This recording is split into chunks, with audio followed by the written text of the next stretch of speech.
प्रिय विद्यार्थियों, आज हम लोग कक्षा 9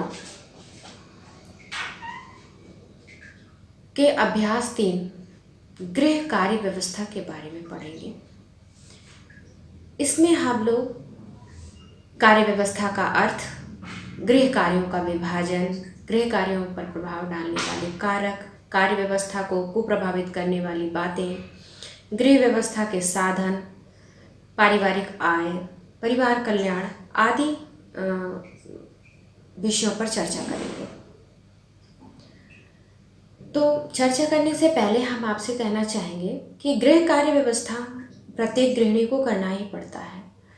तो आज के अध्याय की मुख्य सीख ये है कि आप निश्चित रूप से इन बिंदुओं को, जिनका आज आप अध्ययन करोगे, उसको अपने जीवन में आप ये सोच लीजिए कि उतारना है। और अगर इसको उतार लेते अपने जीवन में या इसका अनुपालन करते हैं तो निश्चित रूप से सफल गृहिणी आप बनने में सक्षम होंगे।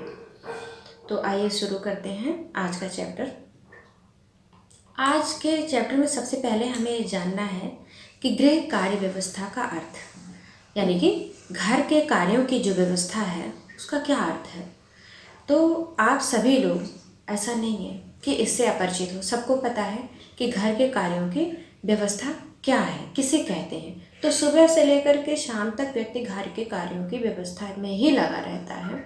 इसका क्या मतलब होगा? इसका मतलब यह है कि घर के कार्यों को सुनियोजित ढंग से संपन्न करना ही गृह कार्य व्यवस्था कहलाता है ना। घर के कार्यों को भली भांति, माने बहुत अच्छे ढंग से करना ही गृह कार्य व्यवस्था कहलाता है ना।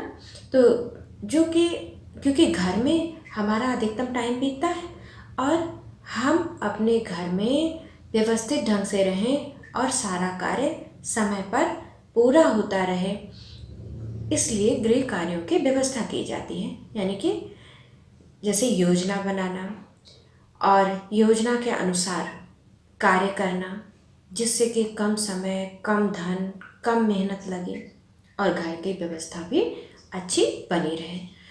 तो घर के कार्यों की व्यवस्था बनाने के क्रम में घर के कार्यों का विभाजन, माने घर के कामकाज का बंटवारा, जितने भी घरेलू कामकाज हैं उन सारे कार्यों को प्रत्येक दिन नहीं किया जा सकता। उनको सरल तरीके से करने के लिए घर के कार्यों का बंटवारा किया जाता है, यानी कि घर के कार्यों का विभाजन किया जाता है। विभाजन करके घर के कार्य किए जाते हैं। जैसे बहुत सारे कार्य हैं जो प्रतिदिन करने पड़ते हैं, उनको हम दैनिक कार्य कहेंगे। उन कार्यों को प्रतिदिन करेंगे तो बंटवारे में हम कैसे रखेंगे? जो कार्य हमें प्रतिदिन करना है उसको दैनिक कार्य के अंतर्गत रखेंगे। जो कार्य सप्ताह में एक बार करना है साप्ताहिक कार्य के अंतर्गत उसको रखा जाएगा। जो महीने में एक दिन करना है उसको मासिक कार्य के अंतर्गत रखेंगे। जो वर्ष में एक बार करना होता है उसे वार्षिक कार्य के अंतर्गत रखेंगे। और जो आकस्मिक, यानी कि अचानक कार्य, जो कार्य अचानक करना पड़ जाए, उसको आकस्मिक कार्य के अंतर्गत रखेंगे। तो इस प्रकार घर के कार्यों को 5 भागों में विभाजित करके संपन्न किया जाता है। सारा कार्य प्रत्येक दिन नहीं किया जा सकता, इसलिए घर के कार्यों का बंटवारा किया जाना आवश्यक है। और बंटवारा करके स्टेप बाय स्टेप काम करना सरल हो जाता है और व्यवस्थित ढंग से किया भी जा सकता है।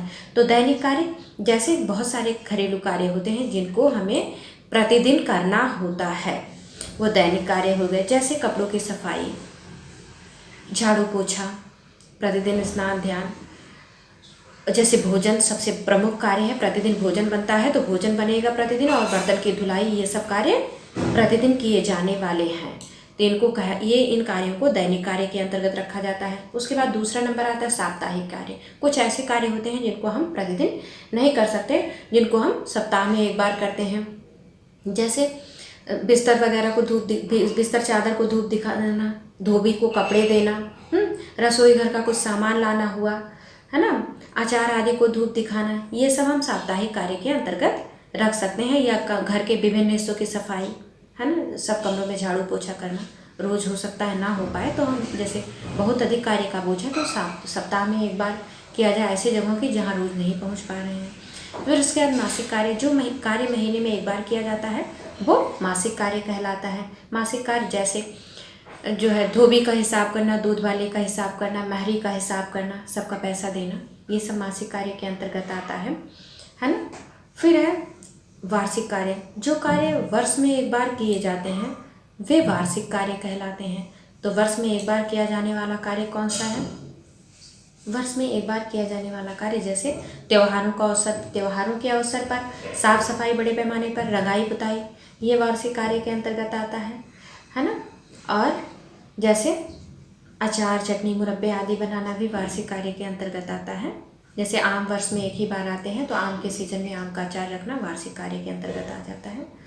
कुछ कार्य एक विभाजन किया जाता है सामयिक कार्य। कुछ कार्य समय समय पर किए जाते हैं, जैसे जन्म दिवस अपने टाइम पर होना है, मतलब जब बच्चे का जन्म हुआ हो, या ऊनी वस्त्रों को बुनना, ये सामयिक समय के हिसाब से। जैसे बहुत सारे फल सब्जी हैं, जो जैसे गोभी है उसको सुखा करके लोग रख लेते हैं, या मटर है, हरी मटर सुखा के रख लेते हैं, तो ये सामयिक कार्य, समय समय पर ये कार्य किए जाते हैं जब उसका सीजन होता है। फिर अगला पॉइंट आता है आकस्मिक कार्य। जो कार्य हमको अचानक से करना पड़ जाए वो आकस्मिक कार्य है। जैसे कोई रिश्तेदार आ गए, मेहमान आ गए, जो कार्य उनके लिए करना पड़ा वो आकस्मिक कार्य है। जैसे कोई मृत्यु हो जाए, कोई दुर्घटना हो जाए परिवार में किसी सदस्य की, तो जो उस ऐसे कार्य आकस्मिक कार्य कहलाते हैं। तो इस प्रकार आपने जाना घर के कार्यों का किस प्रकार से विभाजन करके उन कार्यों को संपादित किया जाता है। फिर है अगला है गृह कार्य व्यवस्था के सिद्धांत। हर कार्य के कोई ना कोई सिद्धांत, और सिद्धांत उन्हें कहा जाता है जो हमें हमारे लक्ष्यों को प्राप्त करने में मदद करते हैं, है ना। वैसे नियम जो हमारे लक्ष्य को प्राप्त करने में हमारी मदद करते हैं वो सिद्धांत कहलाते हैं। तो गृह कार्य व्यवस्था के सबसे पहला सिद्धांत क्या है? योजना बनाना। योजना बनाना मतलब कोई भी लक्ष्य हमें प्राप्त करना है तो हम कैसे प्राप्त करें उन लक्ष्यों के, तो इसके लिए हमें क्या करना होता है? योजना बनाना होता है। योजना बनाएंगे, पहला स्टेप क्या होता है? योजना का निर्माण, कि मतलब मानसिक रूप से उस कार्य की खाका तैयार करना अपने दिमाग में। दूसरा, योजना बनाने के बाद दूसरा आता है कार्य योजना पर नियंत्रण रख करके उसका कार्यान्वयन करना, यानी कि उस कार्य को करना। फिर तीसरा आता है मूल्यांकन, कि हमने जो योजना बनाई थी उसमें हम कहाँ तक सफल रहे, कहाँ तक असफल रहे। और इसी क्रम में कार्यकुशलता का भी सिद्धांत आता है। कार्यकुशलता मतलब गृह कार्यों में कार्यकुशलता बहुत आवश्यक है। यदि कार्यकुशलता नहीं है, माने कार्य करने का ढंग नहीं है, तो गृह कार्य व्यवस्था में हम सफलता नहीं प्राप्त कर सकते, कुल मिलाकर के हम असफल रहेंगे। तो इस प्रकार से कुशलतापूर्वक कार्य करना बहुत ही आवश्यक है। अगला पॉइंट आ जाता है गृह कार्य व्यवस्था को प्रभावित करने वाले कारक। कौन कौन से कारण हैं, कौन कौन से कारक हैं जो हमारे घर की व्यवस्था को प्रभावित करते हैं? तो सबसे पहला है उचित योजना। अगर हम उचित योजना बनाकर कार्य करेंगे तो हम निश्चित रूप से अपना लक्ष्य समय पर प्राप्त कर लेंगे। यदि योजना ही गलत तरीके से होगी तो हम लक्ष्य प्राप्त नहीं कर सकते। तो सबसे पहला पॉइंट है उचित योजना। दूसरा है कार्यविधियों का ज्ञान। कार्यविधियों का ज्ञान यानी कि काम करने का ढंग बहुत ज़रूरी है। जैसे हमने कोई कार्य कर लिया, डिसाइड कर लिया कि ये कार्य हमें करना है। अगर हमें उस कार्य को, जैसे कढ़ी बनाना, आपने सोच लिया कि कढ़ी बनाना है, सोच तो लिया, लेकिन आपको कार्यविधि माने कढ़ी बनाने का ज्ञान ही नहीं है कि कैसे बनाते कैसे हैं, तो क्या आप सफल होंगे? नहीं। अगर कार्यविधि का ज्ञान नहीं है तो भी आपकी कार्य व्यवस्था प्रभावित होती है। अगला है पॉइंट परिवार के सदस्यों का सहयोग व रुचि। अगर परिवार के सदस्य सहयोगी हैं तब तो कार्य व्यवस्था बन जाएगी, नहीं तो वो पूरी तरह से प्रभावित हो सकती है। अगर लोग रुचि नहीं ले सकते, है ना, और सदस्य जो हैं वो सहयोग नहीं करते तो निश्चित रूप से कार्य व्यवस्था प्रभावित होगी। मितव्ययिता, है ना, ये मितव्ययिता भी कार्य व्यवस्था को प्रभावित करती है। यदि गृहिणी मितव्ययी है तो निश्चित रूप से वो घर का संचालन अच्छी प्रकार से करेगी। अपव्ययी है माने ज़्यादा खर्च करने वाली है तो व्यवस्था को बिगाड़ सकती है। अगला पॉइंट आता है भौतिक साधनों का उचित उपयोग। घरेलू कामकाज करने के दौरान हम बहुत सारे साधनों का उपयोग करते हैं, तो उन साधनों का हमें उपयोग करना भली प्रकार से हम कैसे यूज़ करें वो आना चाहिए। वो हमारी कार्य व्यवस्था को प्रभावित करता है। यदि हमें ढंग ही नहीं है तो हमारी कार्य व्यवस्था कुशलतापूर्वक संचालित नहीं हो सकती है। अगला पॉइंट आता है अनुभव तथा ज्ञान। जैसे हमने एक उदाहरण लिया था कढ़ी बनाने का, कि कढ़ी बनाने का आपने योजना बना लिया कढ़ी बनाना है, लेकिन आप जानते तो हो कि कढ़ी कैसे कैसे बनाया जाता है, लेकिन आपको अनुभव नहीं है, माने आपने कभी कढ़ी नहीं बनाया है, तो आपकी कार्य व्यवस्था निश्चित रूप से प्रभावित होगी। कि जब हम अनुभव क्या कि आपने कई बार कढ़ी बनाई है, तो आप अगली बार कढ़ी बनाने चलते हैं तो आपको पता ही है, क्योंकि कई बार आप कर चुके हो, तो आप निश्चित रूप से अच्छे ढंग से कर पाओगे। इसलिए कार्य व्यवस्था को अनुभव और ज्ञान दोनों प्रभावित करते हैं। अगला पॉइंट है विधि, कार्य विधियों का ज्ञान। माने कार्य विधियों का मतलब कार्य कैसे करें, वही जो हमने उदाहरण बताया कि कार्य विधि माने पहले आप कर चुके हो, उसका आपको भली प्रकार ज्ञान हो, तब आपका कार्य अच्छे से संपन्न हो पाएगा। तो कार्य विधि का ज्ञान भी कार्य व्यवस्था को प्रभावित करता है। अगला है परिवार का आकार, परिवार छोटा है या बड़ा है, ये भी कार्य व्यवस्था को प्रभावित करता है। बड़ा परिवार है, छोटा परिवार है, परिवार के सदस्यों का सहयोग कैसा है, ये सारे पॉइंट्स कार्य व्यवस्था को प्रभावित करते हैं। पारिवारिक आय, पारिवारिक आय भी कार्य व्यवस्था, परिवार की कार्य व्यवस्था को प्रभावित करती है। ये परिवार की अच्छी आय है कि बुरी आय है, अधिक आय है, कम आय है, जो है ये भी कार्य व्यवस्था को प्रभावित करती है। आय पर बहुत कुछ निर्भर करता है, क्योंकि आय ही आपकी आवश्यकताओं की पूर्ति करती है। ठीक है, अगला है परिवार कल्याण। तो ये भी जो है कार्य व्यवस्था को प्रभावित करता है। जब परिवार के सभी सदस्यों का सर्वांगीण विकास हुआ रहेगा, है ना, और सुखी रहेगा, परिवार समृद्ध रहेगा, तभी उचित कार्य व्यवस्था संभव है, नहीं तो कार्य व्यवस्था संभव नहीं है ना, वो कुव्यवस्था में परिवर्तित हो जाएगी। फिर अगला है परिवार की जो कार्य व्यवस्था है उसको प्रभावित करने वाली, कुप्रभावित, उस पर बुरा प्रभाव डालने वाले कौन कौन से कारण हैं। तो पहला नंबर है कि स्त्री की जो गृहिणी है उसकी सूझबूझ या उसकी अज्ञानता। अगर वो सूझबूझ वाली नहीं है, अज्ञानी है, तो निश्चित रूप से घर की व्यवस्था प्रभावित होगी।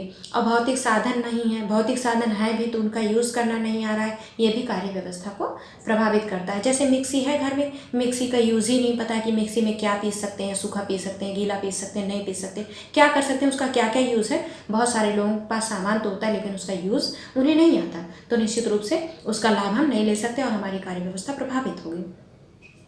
अगला टॉपिक है गृह कार्य व्यवस्था के साधन। तो आपने इसके पहले वाले चैप्टर में साधन के बारे में पढ़ा है, तो यहाँ हम लोग बस ऐसे रफली पढ़ेंगे। गृह कार्य व्यवस्था के 3 प्रकार के साधन होते हैं, भौतिक और मानवीय और सार्वजनिक साधन। भौतिक साधन जो निर्जीव है एक तरह से, जैसे मकान है, मशीनरी है, ये भौतिक साधन कहलाते हैं। और मानवीय साधन जैसे है परिवार के सदस्यों की संख्या, सहयोग, रुचि, धन इत्यादि मानवीय साधन कहलाते हैं। सार्वजनिक साधन स्कूल, बस स्टॉप, रोड और railway station, bank, post office, ये सब सार्वजनिक साधन कहलाते हैं। इन सब के यूज से गृह कार्य की व्यवस्था सुचारू रूप से संपादित की जाती है।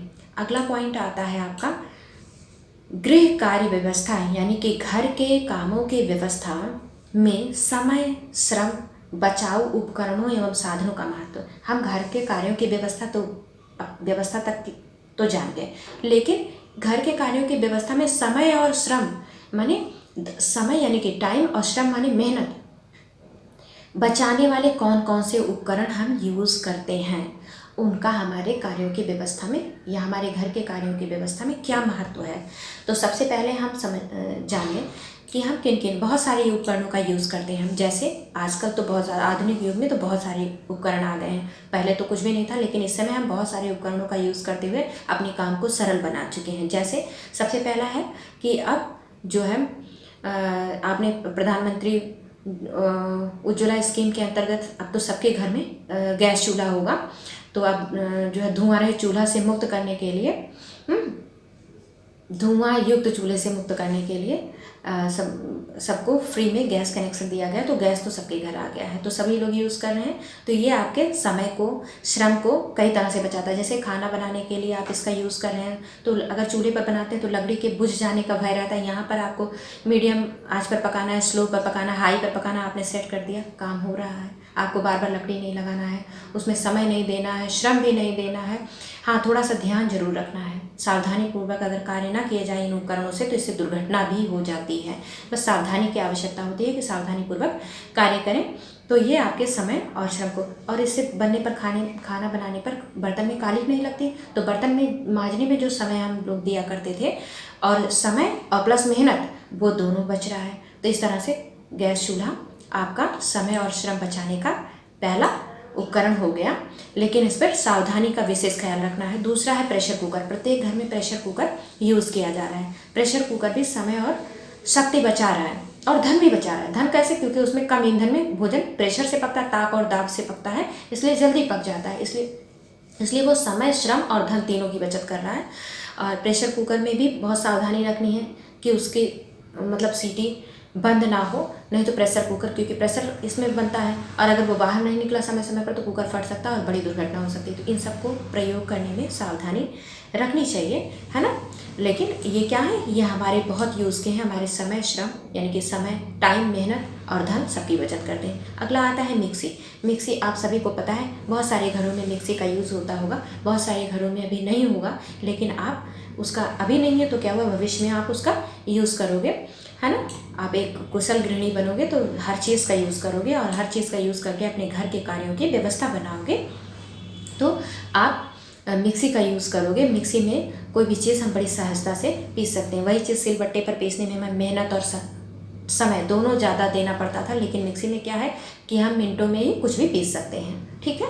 तो लेकिन हाँ, इसके साथ भी सारे उपकरण, क्योंकि ये इलेक्ट्रिक उपकरण है, मतलब विद्युत से चलने वाले, लाइट से चलने वाले हैं, तो इसके प्रयोग में बहुत सावधानी आवश्यक है।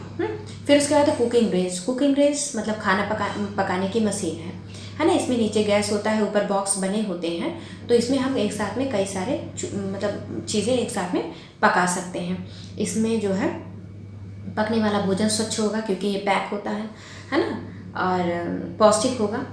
तो लेकिन इसके भी प्रयोग में सावधानी ज़रूरी है। फिर उसके बाद है घरों में समय, श्रम बचाने के लिए रेफ्रिजरेटर यानी कि फ्रिज का यूज़ किया जाता है। फ्रिज में चीज़ें ख़राब नहीं होती जल्दी। हमारे पास कुछ अधिक हो गया तो समय, श्रम, धन भी बच रहा है कि अगर कुछ ज़्यादा हो गया हमको फेंकना पड़ जाएगा, लेकिन फ्रिज में हम उसको प्रिजर्व कर सकते हैं।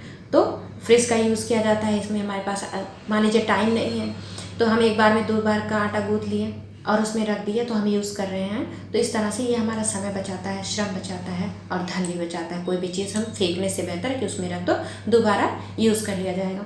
फिर अगला है समय, श्रम बचाने का उपकरण हमारे पास विद्युत चालित तथा गैस तंदूर या ओवन। ओवन के विषय में आप लोगों ने सुना होगा कि लाइट से चलने वाला, इसमें हम कुछ भी पका सकते हैं, जैसे हम केक, पेस्ट्री, बाटी, बिस्किट, इस तरह की चीज़ें हम इसमें बना सकते हैं सहजता से। टोस्टर क्या है? टोस्टर में हम कोई भी चीज़, जैसे ब्रेड है, उसको हम सेंक सकते हैं बिना तेल या घी के। कुछ भी हम इसमें सेकेंगे तो बिना तेल या घी के सेक सकते हैं। फिर है अगला टोस्टर। एक तो ऑटोमेटिक टोस्टर आता है, एक उस ऑटोमेटिक नहीं होता है। तो 2 प्रकार के टोस्टर होते हैं, तो आप इनका यूज़ करोगे समय श्रम बचाने के, ये भी उपकरण है। फिर एक कपड़ा धोने की मशीन यानी कि वॉशिंग मशीन।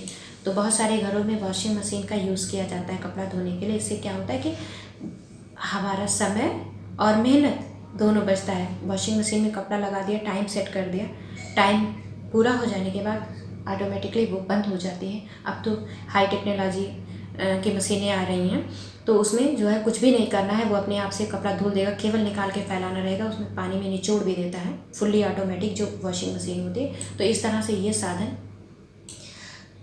समय और श्रम बचाने के सारे उपकरण रहे जो अभी तक आपने जाना। लेकिन इसके प्रयोग में बहुत सारी सावधानियाँ बरतनी हैं। बिल्कुल इसमें लापरवाही नहीं करना है, तो नहीं तो जानलेवा, इनका उपयोग जानलेवा भी हो सकता है। जैसे गैस चूल्हे के प्रयोग में अत्यंत सावधानी की ज़रूरत होती है ना। प्रेशर कुकर में बहुत ज़्यादा ज़रूरत होती है। बिजली के उपकरण अगर प्रयोग कर रहे हैं तो उसमें तार कहीं जले कटे ना हो, नहीं तो जानलेवा हो सकता है। तो इस तरह से ये उपकरण यदि हमारे कार्यों को सरल किए हैं तो हमें सावधानी भी रखनी चाहिए, जिससे इससे कोई दुर्घटना ना होने पाए, है ना। तो श्रम और समय बचाने वाले उपकरणों के विषय में हमने जाना। इसके बाद अगला पॉइंट आता है पारिवारिक आय। पारिवारिक आय का मतलब होता है धन जिससे हम अपनी ज़रूरतों की पूर्ति करते हैं। प्रत्येक परिवार की कोई ना कोई आय ज़रूर होती है ना।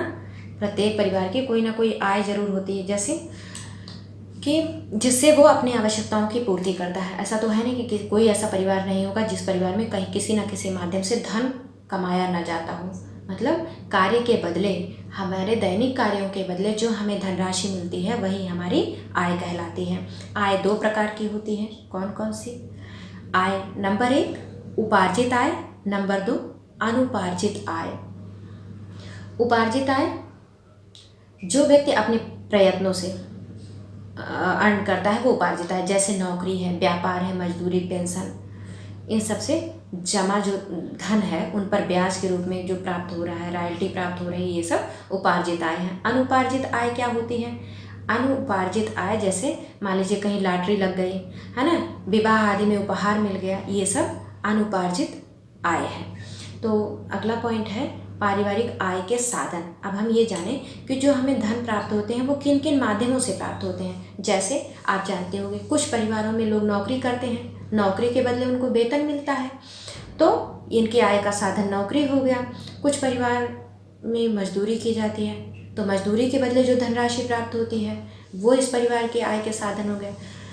बहुत सारे लोग व्यवसाय करते हैं, व्यवसाय जैसे दूध का या कोई भी दुकान हो गई, किसी भी चीज़ के, राशन का या किसी मिष्ठान का, कोई भी चीज़, ये बिजनेस हो गया।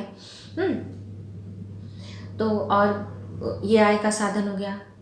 आय के साधन में हम उपहार यानी कि गिफ्ट को भी रखते हैं। कई सारे मतलब विवाह है, जन्मोत्सव है, बहुत बहुत सारा गिफ्ट आ जाता है। इतना सारा गिफ्ट में धन प्राप्त होता है। आप लोग गांव में जानते होंगे शादी में सहयोग के रूप में रुपए या कुछ गिफ्ट देने का चलन होता है, ये भी आय का साधन होता है। पेंशन, बहुत लोगों को रिटायर होने के बाद पेंशन मिलता है, पेंशन भी आय का साधन है। बहुत लोग किराए पर कमरा देते हैं घरों में, वो उससे भी प्राप्त होने वाला धन आय का स्रोत आय है। रॉयल्टी यानी कि जो लेखक पुस्तक लिखते हैं उसके बदले जो धनराशि मिलती है वो भी आय का साधन है। घरेलू उद्योग धंधे जैसे चिप्स पापड़ बनाना, उसको बेचना, स्वेटर बुनना या कपड़े सिलना या अचार मुरब्बे तैयार करके बेचना, ये भी आय के साधन के अंतर्गत आता है। तो अगला पॉइंट आता है गृहिणी के कर्तव्य। गृहिणी के कर्तव्य क्या है? तो गृहिणी के कर्तव्य परिवार के प्रति क्या कर्तव्य है? गृहिणी को अपने परिवार के प्रति हमेशा अच्छा सोचना चाहिए। उसे अपने परिवार के सुख शांति और आनंद के बारे में सोचना चाहिए कि हम क्या करें जिससे हमारे परिवार में सुख शांति बनी रहे और समृद्धि आए, है ना। फिर है अगला पॉइंट है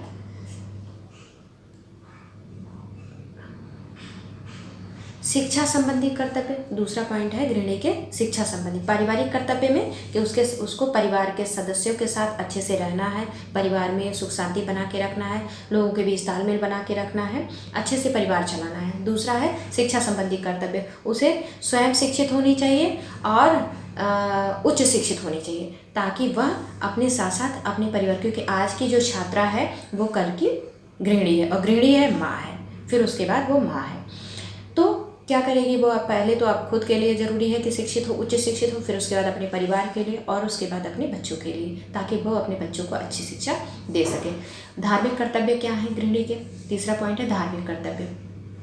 उसे धार्मिक होना चाहिए, थोड़ा पूजा पाठ वाली होनी चाहिए, जिससे मतलब थोड़ी आस्थावान होनी चाहिए, जिसका मतलब सुख शांति भगवान से, अपने परिवार की सुख शांति के लिए भगवान से प्रार्थना करने वाली होनी चाहिए, जो कि हमारी संस्कृति भी है कि भाई धार्मिक प्रवृत्ति का होना चाहिए, है ना। अगला पॉइंट है गृह संचालन एवं गृह प्रबंध संबंधी कर्तव्य। तो उसे अपने घर को भली प्रकार संचालित करना चाहिए, अपने घर की व्यवस्था अच्छे से बना के रखना चाहिए, घर के लोगों को पौष्टिक भोजन, घर की अर्थव्यवस्था को भली प्रकार संचालित करने वाली होनी चाहिए। अगला पॉइंट है प्राथमिक चिकित्सक के रूप में गृहिणी का कर्तव्य। आपको पता है कि हर जगह डॉक्टर अवेलेबल नहीं है। आपके घर में कोई दुर्घटना होती है तो सबसे पहले गृहिणी ही आपकी परिचारिका यानी कि आपकी सेविका या आपकी डॉक्टर होती है। कोई भी दुर्घटना हुई, अगर ज्ञानवान गृहिणी है तो आपको बड़ी से बड़ी दुर्घटना से बचा सकती है ना। जैसे आग लग जाए कपड़ों में तो अज्ञानी गृहिणी है पानी डाल देगी, मृत्यु नहीं है तब भी मृत्यु सुनिश्चित कर देगी। लेकिन ज्ञानवान गृहिणी है तो उसे पता है कि हम ऑक्सीजन की सप्लाई रोकें और इसको किसी कंबल वगैरह से ढक दें और उसकी प्राण रक्षा वो कर सकती है। या फिर सांप काट लिया कोई तो उसको अज्ञानी गृहिणी है तो क्या करेगी, वो रोने चिल्लाने लगेगी, धैर्य खो देगी, अरे अब तो ये मर जाएगा। लेकिन ज्ञानवान क्या करेगी, आखिरी दम तक प्रयास करेगी, डॉक्टर के आने से पहले तक वो प्रयास करेगी कि कैसे बचा लें। उसको बांधेगी, उसका चीरा लगा करके, प्लस का निशान लगा के, चीरा लगा के उसका सारा विषैला ब्लड निकाल देगी। तो इतने में तो उसने उसका प्राण बचा ही लिया ना, आधा डॉक्टर का काम उसने कर दिया है। तो डॉक्टर के आने से पहले जो चिकित्सा की जाती है वो प्राथमिक चिकित्सा कहलाती है। तो प्राथमिक चिकित्सक कौन होती है, गृहिणी, इसलिए उसको ज्ञान होना चाहिए प्राथमिक चिकित्सा के बारे में। सब छठा नंबर है अतिथियों एवं संबंधियों के प्रति कर्तव्य। अतिथि और संबंधियों के प्रति गृहिणी के क्या कर्तव्य होते हैं, तो गृहिणी को हमेशा अपने सगे संबंधियों के प्रति अच्छे भाव रखने चाहिए, उससे मेल जोल बना के रखना चाहिए। ठीक है। अगला 7वां पॉइंट आता है सेवकों के प्रति कर्तव्य। एक गृहिणी के अपने घर में काम करने वाले सेवकों के प्रति क्या कर्तव्य है, हमेशा जो भी आपके घर में नौकर चाकर लगे हैं उनके साथ अच्छा व्यवहार और सहानुभूतिपूर्ण व्यवहार करना चाहिए। कभी भी उनके साथ बुरा व्यवहार नहीं करना चाहिए, क्योंकि वे आपके सहयोगी हैं, उनके साथ अच्छा व्यवहार करना चाहिए। तो आप लोगों ने गृहिणी के कर्तव्य जाना, आशा है कि ये आप अपने जीवन में निश्चित रूप से उतारेंगे। अगला पॉइंट आता है परिवार के सदस्य। परिवार में सदस्य संख्या, व्यवहार तथा अभिरुचि का महत्व। परिवार के सदस्यों की संख्या, व्यवहार उनके और उनकी रुचियों का क्या महत्व है। तो परिवार में सदस्यों की संख्या, तो परिवार दो प्रकार के होते हैं, या तो परिवार एकाकी होगा या तो परिवार संयुक्त होगा। या तो परिवार एकाकी होगा या तो संयुक्त होगा, दो प्रकार के परिवार होते हैं, है ना। तो परिवार के सदस्य जो भी हों उनको एक दूसरे का सहयोग करने वाला होना चाहिए, उनको अनुशासित होना चाहिए, उनको मिलजुल करके कार्य करना चाहिए, घर के सारे कार्यों को मिलजुल करके संपन्न करना चाहिए, उसमें सहयोग की भावना होनी चाहिए। सदस्यों की संख्या की बात हो गई, मतलब चाहे परिवार एकाकी हो चाहे परिवार संयुक्त हो। और उसके बाद परिवार के सदस्यों का व्यवहार। परिवार के सदस्यों का व्यवहार बहुत कुछ निश्चित करता है गृह कार्य व्यवस्था को बनाने में। यदि व्यवहार अच्छा है, व्यवस्था अच्छी बनी रहेगी। व्यवहार खराब, अगर परिवार में 10 सदस्य हैं, 10 लोगों का व्यवहार, 9 लोगों का व्यवहार अच्छा और एक का खराब है, तो पूरे परिवार का माहौल बिगड़ जाएगा, पूरे परिवार की व्यवस्था बिगड़ जाएगी। 9 लोग व्यवस्था बनाने पर रहें और एक बिगाड़ने पर रहे तो बिगाड़ सकता है ना। तो परिवार के सदस्यों का व्यवहार अच्छा होना चाहिए। अभिरुचि, परिवार के सदस्यों की रुचि भी होनी चाहिए परिवार के कामों में, परिवार की व्यवस्था में, सबकी रुचि भी होनी चाहिए, जिससे परिवार अच्छे से चलता रहे। परिवार के सदस्यों की को मैक्सिमम मतलब अधिकतम संतुष्टि, सुख और समृद्धि प्राप्त हो सके। आज के चैप्टर में इतना ही, इसके आगे अगला चैप्टर हम लोग कर पढ़ेंगे।